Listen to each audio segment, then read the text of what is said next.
Il est en direct avec nous comme chaque mercredi. Docteur Bandou Yorana, merci de nous apporter votre éclairage ce soir encore. Alors dites-nous si les anticorps suffisent pour se protéger du virus ou la vaccination reste nécessaire.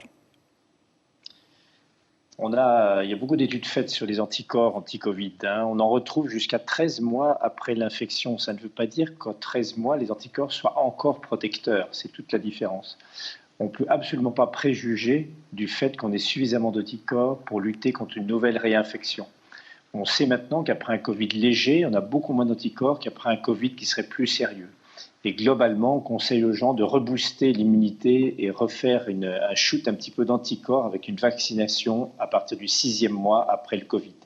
Donc il faudrait se faire vacciner. Des internautes s'interrogent aussi pourquoi faut-il vacciner les personnes en bonne santé? Ben justement, c'est bien ça le problème. C'est d'une part, on en revient toujours à la même problématique de la contamination. Et puis, comment sait-on qu'on est en bonne santé? J'ai beaucoup de patients qui viennent, ils sont convaincus d'être en bonne santé, pourtant ils sont en surpoids, pourtant ils sont hypertendus, méconnus. Donc attention à la bonne santé relative et ressentie. Alors, une autre question qui rejoint un petit peu cette dernière, pourquoi vacciner les personnes en bonne santé qui ont déjà été contaminées sans forme grave? Et justement, comme je l'ai dit, quand on a un petit Covid, on va dire, peu symptomatique, il est plus que probable qu'on ait très peu d'anticorps. Donc il est conseillé d'avoir un reboost par la vaccination au 3e mois, cette fois-ci, quand on a eu un petit Covid. Les Covid plus sévères, on conseille à partir du 6e mois.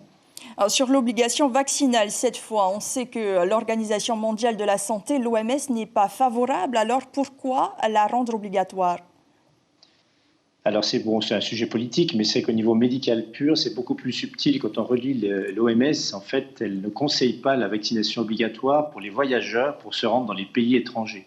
Tout simplement parce qu'il y a une distribution très inégale des vaccins dans le monde entier. On ne veut pas obliger le Burkina Faso à avoir une réaction vaccinale comme pourrait l'être Tahiti ou la métropole des États-Unis. C'est la raison pour laquelle, essentiellement, l'OMS se prononce contre l'obligation vaccinale, mais pour les voyageurs.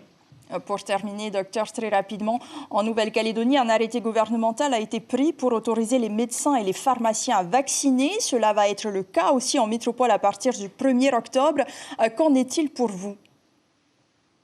On attend, c'est vrai qu'il y a le côté geste vaccinatoire qui n'est pas de la chose la plus compliquée. Après, il faut bien avouer que c'est tout ce qui est administratif derrière, faire remonter l'information, les codes barres, le côté, entre guillemets, paperasserie, qui reste encore compliqué ici. Néanmoins, si on a des vaccins qui permettent d'être en une dose, comme le probable futur vaccin anglo-suédois, ce serait une bonne chose.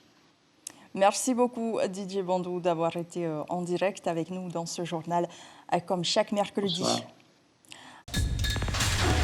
L'information en continu sur Polynésie la première, Internet et réseaux sociaux.